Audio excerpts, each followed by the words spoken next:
Hi everyone, my name is Sherif El-Nabawi, VP of Systems Engineering for APJ in CrowdStrike. Pleasure to be with you here today and with the CIO Academy Asia members. There's certainly no going back.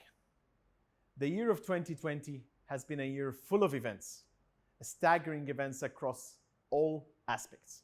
Pandemics that started and still ongoing, an economic recession across the globe, and ending up with a political and social unrest.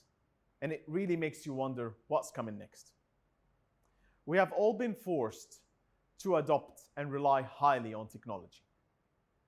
Every way and every shape and form we do through our interaction with our community and interaction with the globe, whether that's through commerce, trading, education, and even the day-to-day job. Throughout this transformation journey, we realized that the COVID accelerated the digital transformation for IT security and executives, and they had to face the idea that they had to shift rapidly and immediately from home. In CrowdStrike, we did a survey for across 4,000 global executive decision makers. We realized that more than 50% of their workforce had to be shifted on home at the time of the pandemic. And a lot of them are there to stay, not coming back to the office. Throughout a latest study that our customer Slack made, 70% out of the working from home force preferred working from home. And 60% out of those felt they're more productive and more happy. So organizations will be forced to think about ways to adopt and work and help their employees work from home. Through this comes a very important part. That digital transformation meant that you all had to adopt new ways of thinking overnight. Shifting fleets of laptops, endpoints to your employees, supply chain issues. And you also had to spin off workloads in the clouds. On top of this, you enabled bring your own device. And some of you had to even allow unsecure Wi-Fi. Throughout this journey, you realize that, unfortunately, the cyber actors and the threat coming from the cyber criminals has increased. They capitalized on our fear and uncertainty. They looked at maximizing the ways of getting gains out of us, which meant that the attack land surface exponentially grew, and defending that attack land surface became much harder. If you look at some of the numbers we had from our threat reports in the last year, you will see that in the first quarter, we had an increase of 300% compared to 2019. And in Overwatch Threat Hunters report, we identified that in the first 6 months alone, we have seen 41,000 unique intrusion campaigns compared to the whole of the year of 2019, where we've seen 35,000. Massive increase on ransomware and e-crime specifically, with the evolution of e-crime into ransomware as a service and the exploitation aspects.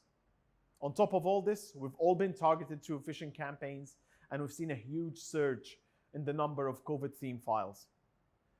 All organizations and industries have been subjected to a high level of threat throughout the last year. Looking at the Overwatch report, you can see the top 10 verticals in each of the geos. You'd expect that to be the same almost year over year. Reality is, this specific year, there has been a heavy target specifically on e-crime, on manufacturing and telecommunication.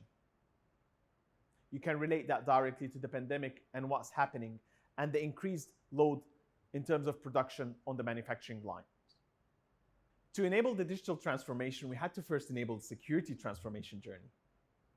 Throughout the journey we've seen with our customers, security individuals had to understand the difference between cloud native and cloud retrofit. That gap is widening. Not all cloud is created equal. And if you think about it, most of us come from an era where we're securing physical devices like laptops, servers, desktops, and mobile. For your network, you had a perimeter that you secured with your firewalls. And for your endpoints, you secured it with heavy bloated agents that are signature based. At the time of pandemic, that perimeter has completely dissolved.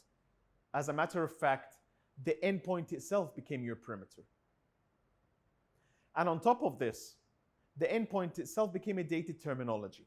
It's no longer just a physical device. We're talking a virtual machine, cloud workload, a container, an instance.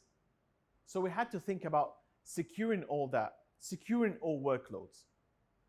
In CrowdStrike, from day one, we focused on building a scalable, comprehensive cloud architecture, not on-premise and not hybrid, built in the cloud for the cloud to protect all workloads.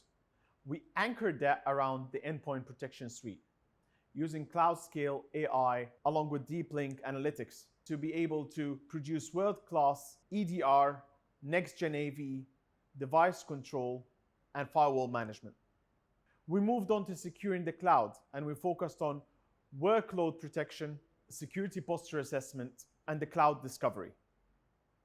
Moving on, we wanted to help the IT operations and security operations through elements of IT hygiene and vulnerability management. And then a core differentiator of our platform came from the managed services capabilities. For both the endpoints, where we focused on deploying, monitoring, and managing the endpoint. And then our Overwatch threat hunting capabilities, a team that's dedicated 24/7 to help our customers identify the most sophisticated intrusion campaigns. And then we enrich the whole platform with world-class threat intelligence, enabling aspects of malware searching, sandbox analysis, fully integrated and automated into the platform, enabling deep context and predictive capabilities. All built on a lightweight agent that requires no reboot, scalable, deployable for times of the crisis and beyond. And then we complemented all this through our CrowdStrike store. Everything from patching to segmentation, to email security, to zero trust, helping you having a complete ecosystem that all revolves around protecting your workloads. Thank you very much for listening. I look forward to working with the CIO Academy Asia members and participating in the coming panel.